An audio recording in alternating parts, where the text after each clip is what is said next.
दोस्तों, इस्तकबाल है आपका मेरे इस यूट्यूब चैनल में। इस वीडियो में हम रोज़मर्रा के बोले जाने वाले जुमलों का अंग्रेज़ी तर्जुमा सीखेंगे।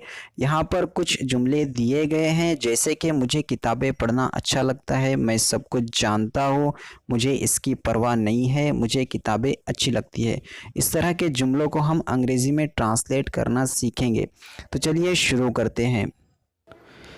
मुझे किताबें पढ़ना अच्छा लगता है। I like reading books. I like reading books. मैं सब कुछ जानता हूँ। I know everything. I know everything. मुझे इसकी परवाह नहीं है। I don't care of it. I don't care of it. मुझे किताबें अच्छी लगती है। I like books. I like books.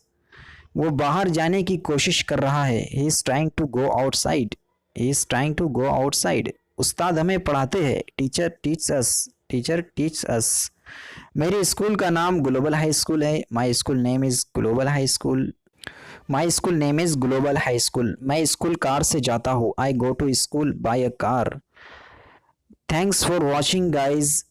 अगर आप नए हैं वीडियो में तो वीडियो को लाइक शेयर और सब्सक्राइब करना ना भूलिए। मिलते हैं नेक्स्ट वीडियो में नेक्स्ट टॉपिक के साथ। बने रहिए हमारे चैनल के साथ।